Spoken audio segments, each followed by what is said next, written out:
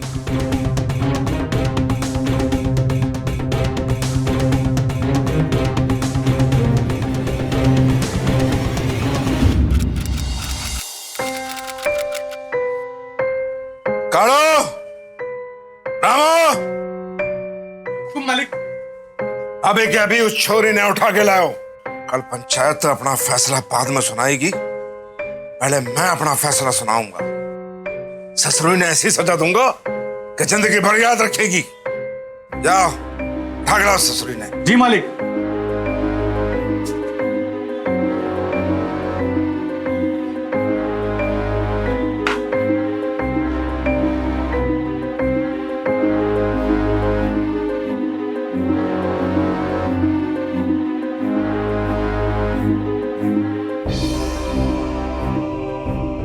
संतोष, संतोष, अरे उठ।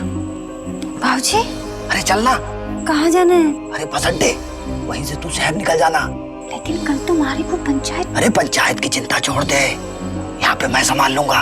अगर तू यहाँ पे रहेगी ना तो ठेकेदार के आदमी बदला जरूर लेंगे। चल जल्दी चल, शहर जाके पढ़ाई पूरी कर। लेकिन भाऊजी मैं। अरे चल चल। आ बेटा जल्दी चल, बस छूट जाएगी। बल्देव और उसकी छोरी तो ये रहे।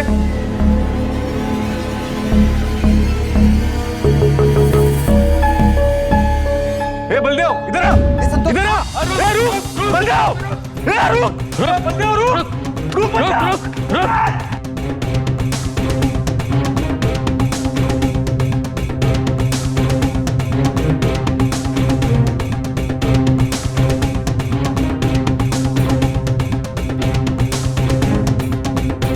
कहीं नजर नहीं आ रहे, पता नहीं कहाँ चले गए। उस तरफ गए होंगे।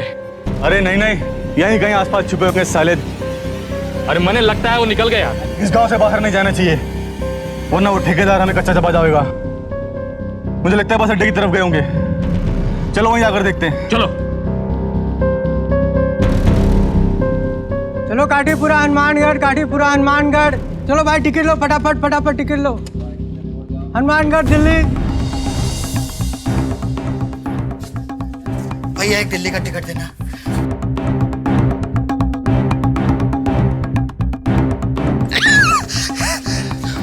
बेटी यूरा थारा दिल्ली का टिकट। दिल्ली के बस अड्डे पे कुंदन चाचा मिलेंगे, वही थारा ख्याल रखेंगे। पहुंच के एक बार खबर करती हो। चलो भाई गाड़ी निकल रही, चलो आखिरी गाड़ी है, निकलो। बेटा थारी बस निकल जाएगी। चल बेटा जा, चल चल बेटा। चलो अपना ख्याल रखना। ड्राइवर गाड़ी स्टार्ट करो।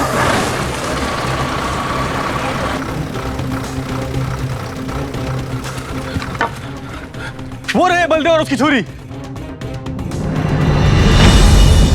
बस रोक, बस रोक, बस रोक, रोक, बस रोक, रोक रोक चले, रोक बस, रोक बस रोक चले।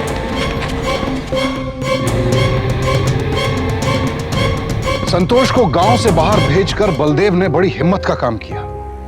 अपनी बेटी को एक अच्छा भविष्य देने के लिए उसने सारे दुख तकलीफ अपने ऊपर ले लिए। संतोष अब शहर आ चुकी थी, गांव की जिल्लत भरी जिंदगी से कोसों दूर। उसकी आंखों में ढेरों सपने थे।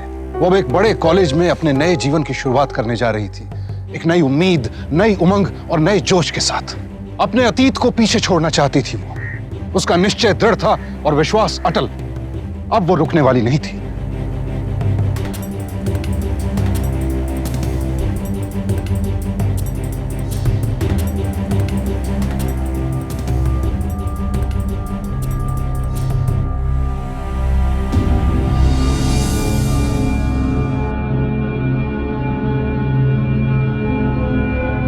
हाँ माँ, मैंने वार्डन से बात की थी। उसने कहा हॉस्टल में एक भी रूम खाली नहीं है, मुझे यही एडजस्ट करना पड़ेगा। हाँ मैं दूर रहूंगी। हाँ मैं अपने सामान को भी दूर रखूंगी। अच्छा मैं रखती हूँ अभी। नमस्ते। मैं हाँ हाँ बताए, अलॉटमेंट लिस्ट में तुम्हारा नाम देखा था।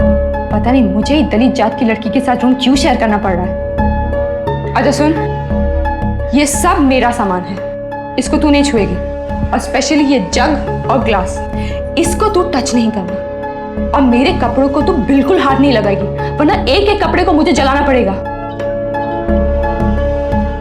ये तेरा बेड, इसे घिसका, कोने में कचल घिसका, घिसका।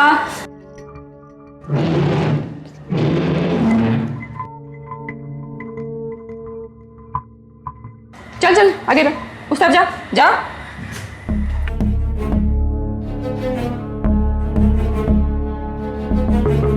सुन, लकीर के उस तरफ का भाग तेरा और इस तरफ का भाग मेरा। तू इस तरफ नहीं आएगी और मेरे किसी सामान को तू छुएगी भी नहीं, समझी? संतोष हैरान थी।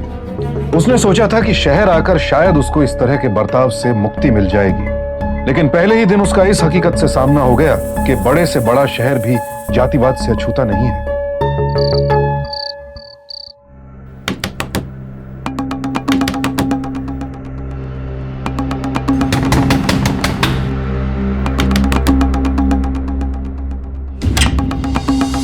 ये वो? हाँ दीदी, यही है वो। जब से आई है परेशान कर रखा है। बोल, क्या कराया जाए इसके साथ? ये लोग तो एक ही काम में एक्सपर्ट होते हैं। चल बेटा, आ जा बाहर, आ जा। इसकी जाति की जितनी भी लड़कियां हैं ना, सबको बुला ले, साथ मिलके मेहनत कराएंगे। चल आ जा। कुछ नया नहीं करा रही, जो तू बचपन से करती आ रही है ना, आज हमारे सामने कर दियो। चल बेटा, आ जा, चल आ जाओ। चलो चलो चलो, ए जल्दी चल, काम पे लग जाओ, चलो।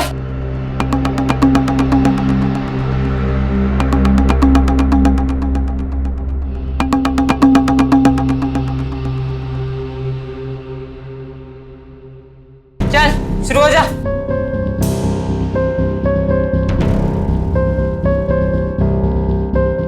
पूरी सफाई किए बगैर अगर कोई स्कूल से गया तो मुझसे बुरा कोई नहीं होगा।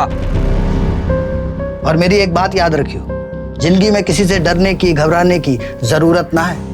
हमारी बेटी किसी से कम है क्या?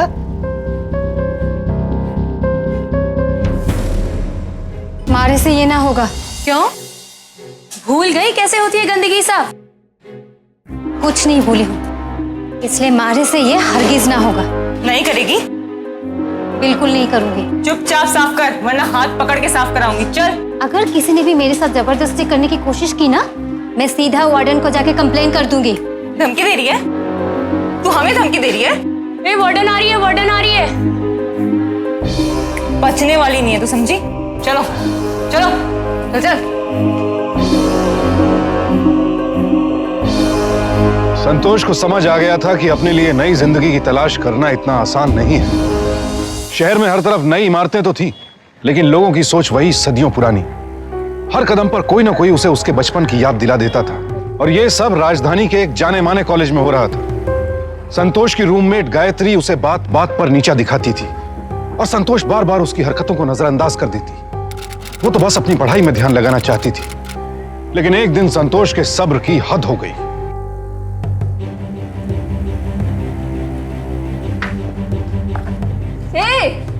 तू यहाँ क्या कर रही है? मैंने तुझे बोला था ना इस तरफ नहीं आने के लिए। तुझे एक बात समझ नहीं आती? ये लक्ष्मण रेखा तुझे दिखाई नहीं देती? सब गंदा कर दिया, अब हवन करा के सब शुद्ध कराना पड़ेगा।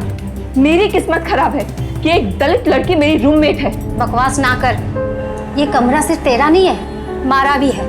लक्ष्मण रेखा बना के रखा है। मैं ना मानती इस लक्ष्मण रेखा को। मुझे जहाँ जाना होगा मैं जाऊंगी, मुझे जहाँ बैठना होगा मैं बैठूंगी। तुझे जो करना है कर ले। अच्छा, जरा करके बता। रख इसे, रख। नहीं रखती। अगर तुझे मेरे जात वाले लोगों से इतनी तकलीफ है ना, तो ये किताब भी मत पढ़, क्योंकि ये किताब हमारे संविधान के बारे में है, और हमारा संविधान भी मेरे जात वाले इंसान ने लिखा है, डॉक्टर B.R. अम्बेडकर। या तो तू ये किताब पढ़ना बंद कर, नहीं तो अपनी बकवास। तू बहुत बड़ा पंगा ले रही है। देख अब मैं क्या करती हूँ। ना, अब तू कुछ नहीं करेगी। जो करना है मारे को करना है। अब तू देख। संतोष अब जातिवाद के इस प्रकोप से तंग आ चुकी थी। गांव से लेकर शहर तक हर कदम पर उसे इस असमानता का सामना करना पड़ा था। वो अब इस सिलसिले को खत्म करना चाहती थी। दृढ़ निश्चय के साथ वो अपने हॉस्टल के वार्डन के पास गई, लेकिन वहां भी हताशा ही उसके हाथ लगी। पर संतोष रुकने वाली नहीं थी। वो अपनी शिकायत लेकर सीधे पुलिस के पास गई। देखो, इस तरह की छोटी मोटी बातें स्कूल कॉलेज हुआ करती हैं। इन बातों को दिल पे नहीं लेना चाहिए। कहना क्या चाहते हैं आप? आपके लिए छोटी मोटी बातें होंगी सर, पर हमारे लिए ना है। अच्छा ठीक है, मैं एक लेडी कांस्टेबल को तुम्हारे साथ भेज देता हूँ। वो वहाँ जाकर वो लड़की को थोड़ा हड़का देगी, ठीक? मन ने उनके खिलाफ रिपोर्ट लिखवानी है। अरे रिपोर्ट ऐसे नहीं लिखी जाती है, मेरी बात मानो। और इन पचड़ों में तो मत फंसो। अगर ज्यादा ही तकलीफ हो रही है तो जाकर अपने वार्डन से मिलो, उसे अपना कमरा चेंज करा लो, वरना ये सब तो चलता ही रहेगा। आज एक लड़की परेशान कर रही है, कल दूसरी लड़की परेशान करेगी। और आप कुछ ना करोगे? मतलब आपको मालूम है ये सब चलता रहेगा और आप बैठे रहोगे इधर ही? तो क्या करें? पूरा कॉलेज उठा के जेल बंद कर दें, यही चाहती हो? अरे ऐसे काम नहीं होता है। ठीक है, आप कुछ मत करो। अब जो भी करना है मारे को ही करना पड़ेगा। तेवर तो देखा सर लड़की के, तीर की तरह निकल के गई है और बोल के तो ऐसे गई है कि जैसे उन लड़कियों के खिलाफ ये कमीशन बिठा देगी। संतोष की शिकायतों की कहीं कोई सुनवाई नहीं हो रही थी। उसकी शिकायतों को सब लोग ऐसे ले रहे थे मानो ये रोजमर्रा की बात हो। और ये सच भी था। संतोष की तरह जाने कितने छात्र हर रोज अपनी जाति की वजह से इस भेदभाव का सामना कर रहे थे। फर्क सिर्फ इतना था कि संतोष इसके खिलाफ आवाज उठा रही थी। लेकिन एक दिन संतोष को एहसास हुआ कि वो अकेली नहीं थी। पता है संतोष, ये जातिवाद हमारे समाज के जड़ों तक में फैल चुका है। इसलिए तुम देखोगी, एक तरफ हमारा देश तरक्की कर रहा है, वहीं दूसरी ओर आज भी जातिवाद को लेकर लोग एक दूसरे से भेदभाव कर रहे हैं। सरकार लोगों को समझा समझा के थक जाती है, लेकिन लोगों की सोच में ये भेदभाव बचपन से ही डाल दिया जाता है। और तकलीफ तो तब होती है जब लोग भी इसे चुपचाप सहते रहते हैं। कितनी बार ऐसा होता है, हम भी कुछ नहीं कर पाते हैं क्योंकि लोग ऊंची जाति वाली लोगों से दबते रहते हैं और चुपचाप सहते रहते हैं। लेकिन तुम यहाँ तक आई, तुमने हिम्मत दिखाई, वेरी गुड। हम तुम्हारी मदद जरूर करेंगे। धन्यवाद। National commission for oppressed classes, भारतीय सरकार द्वारा स्थापित यह कमीशन समाज के उन तबकों के हितों की रक्षा के लिए है जिन्हें आज भी दबा कर रखा जाता है। जब कहीं से कोई मदद नहीं मिली तो संतोष ने इस कमीशन की मदद मांगी और कमीशन के मेंबर्स पहली ही बार में उसकी मदद के लिए तैयार हो गए। संतोष ने एक बार फिर पुलिस में रिपोर्ट की और इस बार कमीशन के दबाव में पुलिस को कार्रवाई करनी पड़ी। देखना ये हो गया है, पर ये बाकी है। इसका ऐसा कोई रिलेशन तो है नहीं ना? ये वाला आएगा पक्का, देख। अरे ये वाला मत कर, ये वाला कर, इसके बाद वाला। तुम में से गायत्री शर्मा कौन है? जी हुआ क्या है? मैंने कहा तुम में से गायत्री शर्मा कौन है?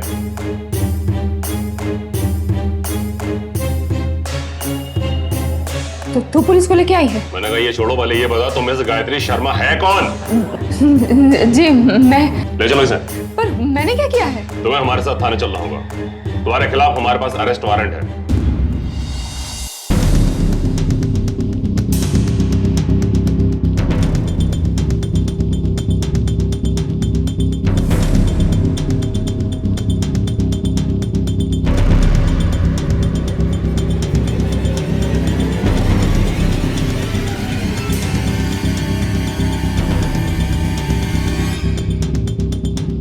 अपने कमरे की उस लक्ष्मण रेखा को मिटाते हुए संतोष को लग रहा था जैसे वो अपनी जिंदगी से एक धब्बे को साफ कर रही है। उसे लगा जैसे उस लक्ष्मण रेखा के साथ साथ उसकी जिंदगी के सारे कष्ट दूर हो रहे हैं। इस कामयाबी में संतोष को अपनी और अपने पिता की जीत दिखाई दी। लेकिन इस जीत के कुछ ही दिनों बाद संतोष को अपनी जिंदगी के सबसे बड़े दुख का सामना करना पड़ा। संतोष को उसकी हिम्मत और उसके सपने देने वाले उसके पिता बलदेव का आकस्मिक निधन हो गया। वो तो आखिरी बार अपने पिता का चेहरा भी नहीं देख पाई थी। तो तू क्या चाहेगी कि आखिरी बार जाते हुए बाबूजी को मैं ना देखूं? खबरदार, जो तूने यहाँ आने की बात कही तो यहाँ आई ना, तो ये ठेकेदार तने छोड़ेगा ना। उसके बदले की आग अभी ठंडी ना हुई है। पर माँ, आखिरी बार मुझे बाबूजी का चेहरा देखना है माँ। जिद ना कर मारी बच्ची। थारे बापू ने बड़ी हिम्मत करके तने इस नरक से बाहर निकाला है। पर मुझे बाबूजी का चेहरा एक बार देखना है माँ, एक बार, आखिरी बार माँ। माँ मारे को आने दो माँ। नहीं, ताने मारी कसम है, जो तू यहाँ आके फंस गई तो तारे बापू की आत्मा को बहुत चोट पहुँचेगी। उसी के खातिर यहाँ आने की बात ना कर बेटा। तू वहीं रह, तू वहीं रह मेरे लड्डू, तू वहीं रह, तू वहीं रह के अपने बापू के सपनों को पूरा कर। बाबूजी, बाबूजी। संतोष अपने पिता बलदेव के त्याग को कभी नहीं भूली। उसने अपने लक्ष्य से एक पल के लिए भी नजरें नहीं हटाई। अपने पिता को खोने का दर्द उसके लिए एक जुनून बन गया। वो अपनी मंजिल को पाने के लिए और जी जान से जुट गई। संतोष अपने पिता की मौत को जाया नहीं होने देना चाहती थी। ग्रेजुएशन के बाद संतोष ने आईएएस के लिए अप्लाई किया और आखिर उसे कामयाबी मिली। उसने अपने पिता के सपने को सच कर दिखाया। संतोष आईएएस ऑफिसर के तौर पर अपने गांव वापस लौटी। वक्त बदल चुका था। अब संतोष को किसी के सामने सर झुकाने की जरूरत नहीं थी। आज उसका सर गर्व से उठा हुआ था।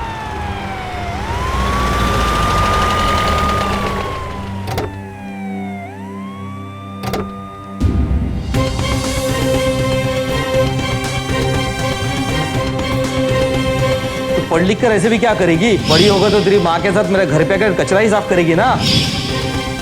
स्वागत है आपका मैडम।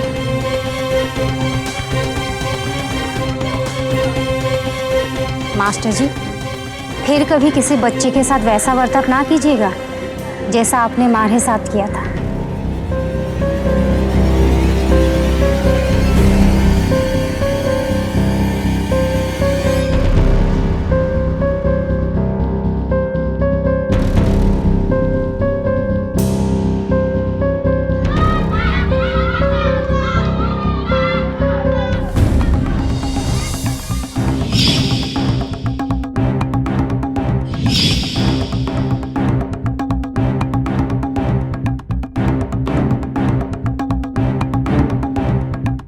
बच्चों इधर आओ।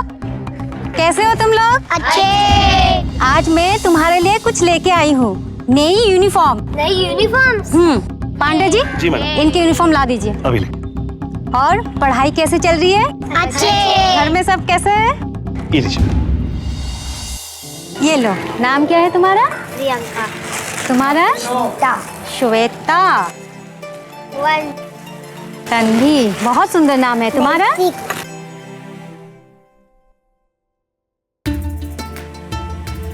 देखो, पर ये तो खाकी कपड़े हैं। हमारे तो नीले हैं ना, ये तो उनके हैं। ना, आज के बाद तुम भी खाकी यूनिफॉर्म्स पहनोगे। उनमें और तुम में कोई फर्क ना होगा। मतलब हम भी उनकी तरह बेंच पे बैठेंगे? आज के बाद कोई दलित बच्चा नीचे बैठकर नहीं पढ़ेगा, कोई भी सफाई नहीं करेगा और कोई भी किसी का जूठा नहीं खाएगा। सब इज्जत से जिएंगे, अपने पहचान के साथ, अपने अस्तित्व के साथ और अपनी इज्जत के साथ।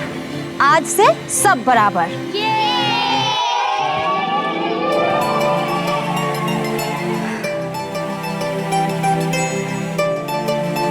खूब मन लगा कर पढ़ियो, कोई बड़ा काम करियो। बड़ा काम मतलब? बड़ा काम मतलब ऐसा काम कि जिससे तेरे बाबूजी को अपनी बेटी पे गर्व होवे। आप चिंता ना करो बाबूजी, मैं खूब मना के पढ़ूंगी और बड़ी होकर बहुत बड़े बड़े काम करूंगी। ये हुई ना बात।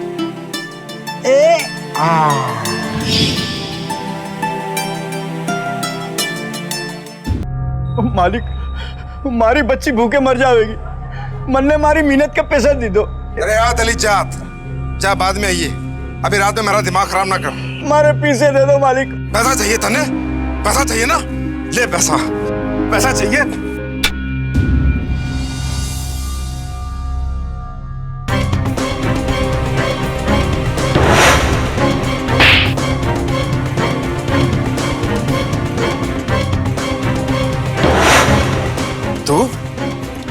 तू तो बलदेव की छोरी है ना? घनी बड़ी होली तू। पर तू एक बात भूल गई, तू इस गांव से हमारी वजह से ही भागी थी। सब याद है।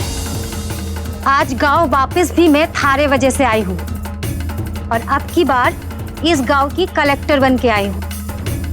कलेक्टर? अब तुम्हारी तानाशाही खत्म हो गई है। हम दलित जात वालों को तुमने बहुत दबा लिया है।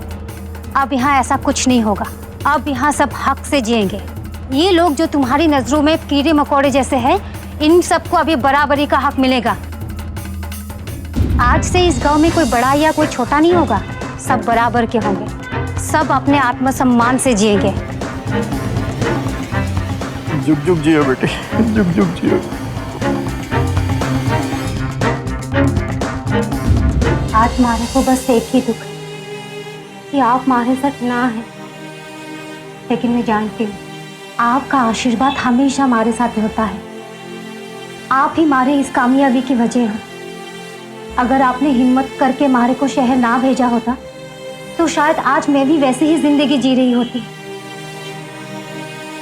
संतोष, मन्ने माफ कर दे बेटा। मैंने तेरे हर काम में तने रोकने की कोशिश की है, मैंने तारा कभी साथ ना दिया। अरे मैंने भी तारे बापू की तरह तारा साथ देना चाहिए था, पर नहीं दिया। मन्ने माफ कर दे ना माँ। तारा बापू सही कहे था कि हमारी बेटी मिसाल बनेगी, और देखना आज तू यू पूरे गांव के लिए एक मिसाल बनी है। तुझे पता अपनी जाति के जो लोग हैं ना बेटा, वो अब अपने बच्चों को स्कूल भेजे पढ़ने के लिए। सब चाहे कि उनके बच्चे तारी तरह बने। मारी संतोष की तरह बनना चाहे वो, मारी संतोष की तरह। तू चुप चुप जी हमरे बच्चे,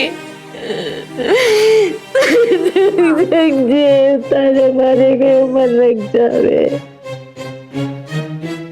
जातिवाद का चक्रव्यूह टूट चुका था। आज संतोष एक नई जिंदगी जी रही है, एक ऐसी जिंदगी जिसके लिए उसे उसके पिता ने प्रोत्साहित किया, जिसके लिए उसने सालों मेहनत की और अपने रास्ते की हर मुश्किल को पार किया। एक ऐसी जिंदगी जहां उसकी पहचान सिर्फ उसकी जाति से नहीं होती, जहां वो आजाद है, खुश है। आज संतोष एक काबिल आईएएस ऑफिसर है।